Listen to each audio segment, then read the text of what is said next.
भाइयों तथा सुशील बहनों, हम लोगों ने परिग्रह और क्रोध पर चर्चा करी थी, किंतु उसके साथ रहा हुआ पुण्य हमने नहीं देखा था। अन्न पुण्य देखा, पान पुण्य देखा। तीसरे का नाम है लयन पुण्य। अपने यहाँ किसी सज्जन को ले आना हमारे यहाँ की परंपरा थी। पहले भी स्थानक में कोई लोग दिखे संघ के तो उनको हाथ पकड़कर अपने घर ले जाना, उनका आदर आतिथ्य करना, ये परंपरा थी। इसके कारण होता क्या है कि मान लीजिए आपने किसी अच्छे व्यक्ति को घर में ले जाने की परंपरा घर में चालू हो गई। हमारे दादा साहब, हमारे पप्पा घर में किसी को भी लेके आते हैं तो घर में उनके बैठने की जगह चाहिए, यानी संग्रह में अपने आप कटौती आती है। अपने आप ऐसा होता है इतनी जगह तो खाली चाहिए, हमारे यहाँ कोई भी आ सकता है, इतनी जगह तो हमको मेहमानों को बैठने के लिए चाहिए और उनको बिठाने के लिए चाहिए। इसके लिए वो जगह खाली रखते हैं तो अपने आप परिग्रह पर कंट्रोल आता है, संग्रह पर कंट्रोल आता है। बाजार में कोई अच्छा टेबल दिखा लाया, अच्छी कुर्सी देखी लाई, अरे भाई इतने सामान ला के क्या करोगे, अपने घर में तो मेहमान आते हैं और ऐसा संग्रह अपने घर को ये पोसाता नहीं है। इस तरह से अपने आप परिग्रह पर कंट्रोल आता है। दूसरी बात क्रोध। मान लीजिए किसी कारण से सास बहू में जोरदार भिड़ंत हो गई है, तू मैं होने लग गई है, अरे तुरे की भाषा चलने लग गई है। इतने में कोई कह दे मारा साहब पधारिया। अब सासू लड़ेगी या बहू लड़ेगी? मारा साहब आ गए, कहा कि चारों तरफ चढ़ी चुप गड़ी गुप, अरे गप बैठो मारा साहब आ गया। मारा साहब आने के बाद वो गुस्सा गायब करना ही पड़ता। इतना जोर आया था और गुस्सा चलने वाला था 10-15 मिनट तक, और न जाने कौन कौन से शब्द किस किस के मुंह से निकलते और कैसा रामायण की जगह महाभारत हो जाता। बीच में एकदम से मारा साहब आ गए या कोई मेहमान आ गए, कोई अच्छे लोग आ गए तो आपको वहाँ एकदम चुप होना पड़ता है, यानी क्रोध पर भी कंट्रोल आ जाता है।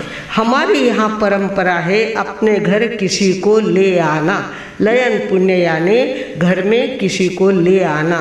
लाने की आदत चाहिए, लाने के बाद आदरातिथ्य करने की आदत चाहिए, और समय आने पर अड़चन हो तो भी मेहमान को नकारा देने की आदत नहीं चाहिए। कहते हैं गांव के बाहर एक गरीब आदमी की झोपड़ी थी।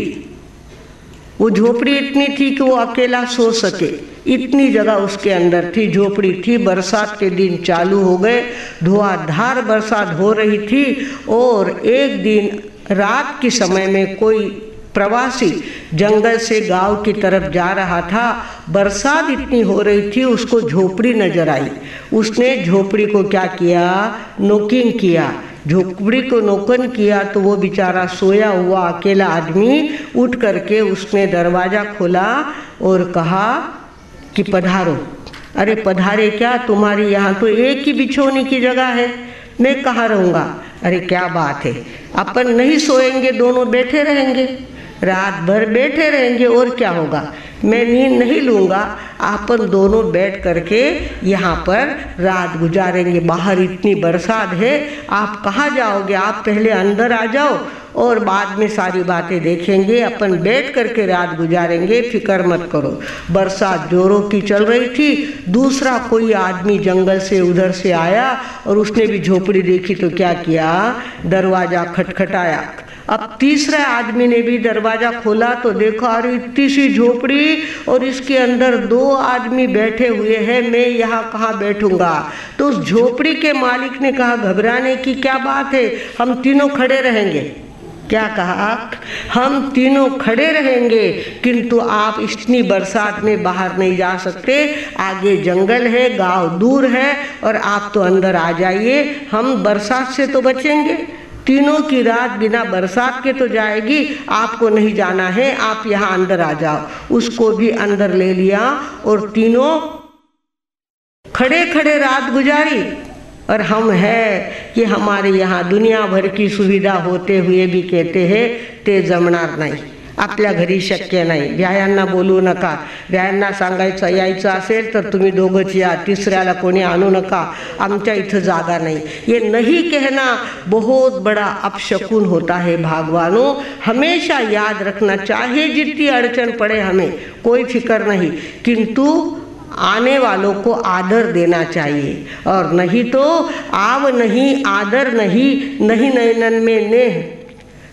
आप किसी के घर पे गए हैं, सामने वाला अच्छी आँख से आपको देख भी नहीं रहा है, स्माइल भी नहीं दे रहा है, आओ पधारो भी नहीं कह रहा है, और आप दरवाजे पे खड़े हैं तो आपको कितना अटपटा लग जाएगा. आव नहीं, आदर नहीं, नहीं नयनन में नेह, वाह घर कभी न जाइए, चाहे कंचन बरसे मेह. चाहे सोने की बरसात होती हो, ऐसे घर में, जिस घर में आव नहीं, आदर नहीं, प्रेम नहीं, आवकारा नहीं, ऐसे घर में चाहे सोने की बरसात होती हो तो हमें उसके घर में नहीं जाना चाहिए. ऐसे हमारी भारतीय संस्कृति का नीति वाक्य है. तो हमारे यहाँ कहा गया है लयन पुण्य. अपने यहाँ किसी को, सज्जन पुरुष को ले आओ, अच्छे व्यक्ति को ले आओ और उनका आदरातिथ्य करो. ये भाषा बताई है. माया मान पाप है दोनों, तजना बहुत जरूरी. लयन पुण्य अगर सीख गए तो छूटेगी मजबूरी. हो सब माल खरीदो, त्रिशला नंदन की खुली दुकान है. सब माल खरीदो, त्रिशला नंदन की खुली दुकान है. अब तक हमारा विषय थोड़ा सा अधूरा था. पहले हमने देखा परिग्रह और क्रोध, ये दो पाप है और उस पर मरहम पट्टी करने वाला पुण्य है लयन पुण्य. अपने घर किसी को ले आना और उनका आदर करना, ये लयन पुण्य बताया है. आगे के दो पापों के नाम है, क्रोध हो गया, परिग्रह क्रोध, अब आया मान. मान माया, दो पाप, और शयन पुण्य, ये तीनों का वंश है. इतना ज़्यादा अहंकार बच्चे से लेकर बूढ़े तक सब में कहाँ से समा जाता है पता नहीं. सासू को सासू का अहंकार, बहू को बहू का अहंकार. और आजकल की बहुएं तो शादी करके आने से पहले ही अपनी पढ़ाई का, अपने पिता ने शादी में किए हुए खर्चे का ऐसा उसको अहम होता है कि हम यानी महारानी बन के जा रहे घर में, हम कोई नौकरानी बन के नहीं जा रहे. वहीं से अहंकार की शुरुआत होती है. और जहाँ अहंकार होता है वहाँ टक्कर हुए बिना नहीं रहती. और वो जो टक्कर चालू होती है वो अहंकार के कारण चालू होती है. जो बहू नम्र बन करके आती है, सोचती है कि इस परिवार में तो मुझे दूध में पतासे की तरह घुल जाना है, मिल जाना है. सामने वाले का चाहे जैसा स्वभाव हो, मैं नम्र बन के रहूँगी, सरल बन के रहूँगी और सबके मन को जीत करके दिखाऊंगी. ऐसा संकल्प करके बहू आए तो उस घर में डिवोर्स का सवाल ही पैदा नहीं होता, अलग जाने का सवाल ही पैदा नहीं होता, पियर जाके बैठने का सवाल ही नहीं पैदा होता.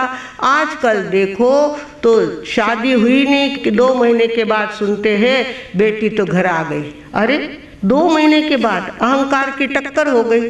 अहंकार ने इस तरह से जोर जमाया कि घर को घर नहीं समझने दिया, घर को सम्रांगण समझ लिया और देखते देखते बनता हुआ घर बिगड़ गया. अरे भगवानों, मान आज तक किसका टिका है? जो हमारा टिकने वाला है. कहा गया है मान करनते मर गए, रहा न जिनका वंश. मान करनते मर गए, रहा न जिनका वंश. तीनों को तुम देख लो, रावण, कौरव, कंस. रावण का कितना बड़ा वो विद्याधर था, बहुत बड़ा. बहुत बड़ा नीति शास्त्र का जानकार था, किंतु एक सीता के प्रति उसकी मति बिगड़ गई तो उसकी हालत कैसी हो गई जरा देखिए आप। रावण को पता है कौरवों के अंदर 100 कौरव होते हुए भी जो पांडवों की जय हुई वो कौरवों की हो नहीं पाई। क्यों? अहंकार।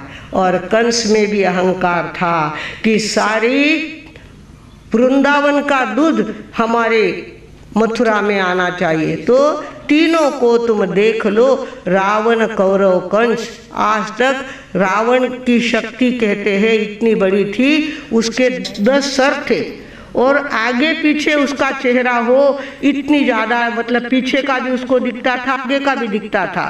तो उसके 10 तो सर थे और 20 चेहरे थे। 20 मुंडा 10 मस्तक जाके, पुत्र घना परिवारा। 20 मुंडा 10 मस्तक जाके, पुत्र घना परिवारा।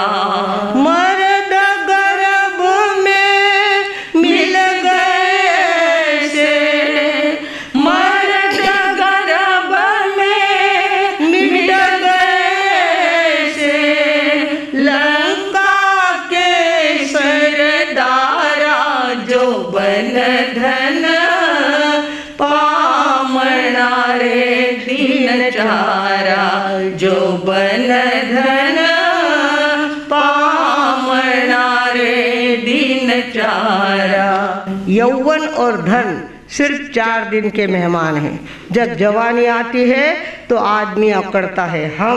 हम चौड़े बाजार सकड़ा, वो मेकअप करना, वो ऊंची एड़ी के जूते पहनना, बार बार आईने में मुंह देखना और रास्ते पे चलना तो ऐसे चलना कि जैसे सारी दुनिया आप ही की तरफ देख रही है।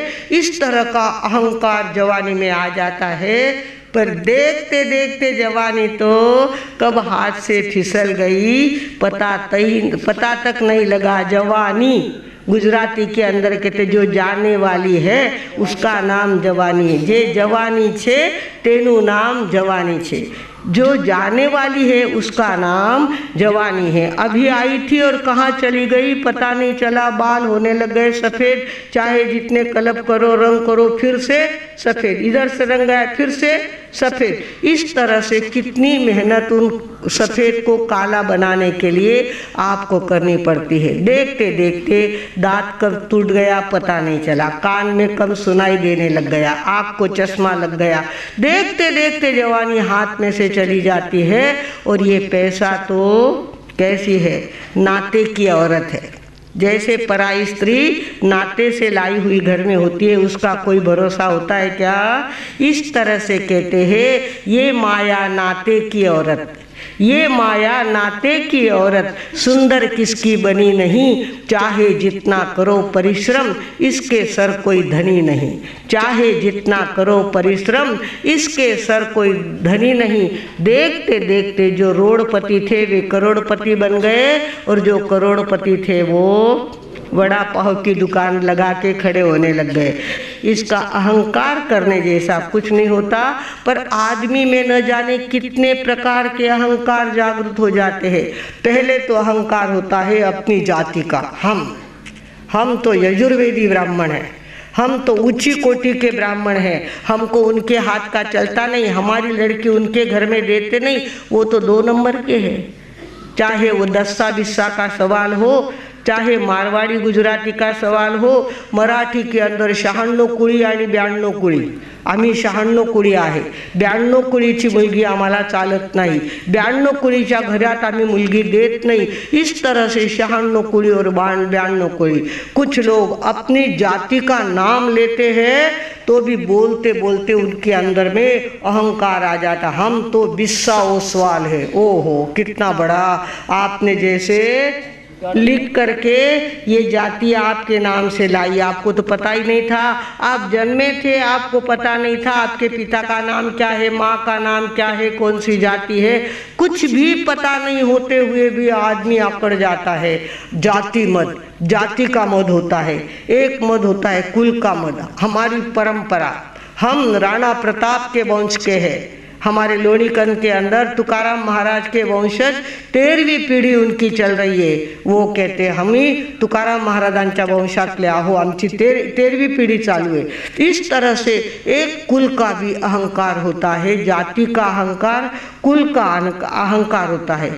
कुछ अहंकार बल का होता है, हमारे पास ताकत है, आ जाए कोई हमको छेड़ के दिखाए, हम कैसे उनको मात देते हैं देखने से पता चलेगा। चाहे बॉडी बिल्डर बन गए हैं, ताकत आपके पास हो गई है, उसका बल होता है। इस तरह से आदमी बल का अहंकार करता है। अपना ग्रुप बड़ा बन गया तो सामने वाले को चैलेंज देना और चाहे जैसा झगड़ा करने के लिए तैयार हो जाना, ये बल का अहंकार होता है। जाति मत, कुल मत, बल मत, उसके बाद रूप मत, बल मत, जाति मत, कुल मत, बल मत, तप मत। तप मत होता है।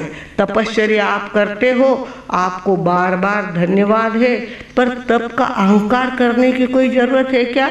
पर आपको कोई पूछे क्या आपको तेला है, वो कहते नहीं, चार है, और चेहरे पे सीरियसनेस आती है। अरे तेले तो कोई भी करता है, हमने तो तेले के ऊपर चौथा उपवास भी पचक लिया है और 28 करने की हमारी ताकत है। उस तप का भी अभिमान आ जाता है। मांस खमन करने वाले, 15 करने वाले तपस्या तो करते हैं, पेट को अनाज नहीं देते, पर चेहरे पे अभिमान कहाँ से आ गया पता तक नहीं लगता। तप का भी अभिमान होता है, उसके बाद रूप का अभिमान होता है। कुछ लोगों को सूत्र पढ़ते हैं, सूत्र सुनाते हैं, नंदी सूत्र सुना लिया, उत्तराध्ययन सुना लिया, सूत्र सुनाते हैं, पर सूत्र सुनाने के बाद चेहरे पे एक आ जाता है कि हम सूत्र पढ़ सकते हैं। कुछ लोगों को तो लाभ का अहंकार आता है, तो लाभ का भी अहंकार नहीं करना चाहिए। और कुछ लोगों को ऐश्वर्य का अहंकार होता है। हमारे घर का बंगला आके देखो तब पता चलेगा हमारे घर गाड़ी कौन सी है। BMW 50 लाख की गाड़ी, अरे बाप रे, 50 लाख की गाड़ी है। हमारा साहब हमारी गाड़ी तो देखो कैसी गाड़ी है, खोल के देखो उसके अंदर कैसी फैसिलिटी है। इस तरह से गाड़ियों का अहंकार, अपने बंगले का अहंकार, अपने फर्नीचर का अहंकार और अपने बड़प्पन का अहंकार, अपनी श्रीमंती का अहंकार, न जाने कितने प्रकार के अहंकारों का लेप हमारी जिंदगी में लगता है। और ज्ञानी लोग कहते हैं अहंकार सारे सद्गुणों को जलाकर खाक करने देने वाला होता है।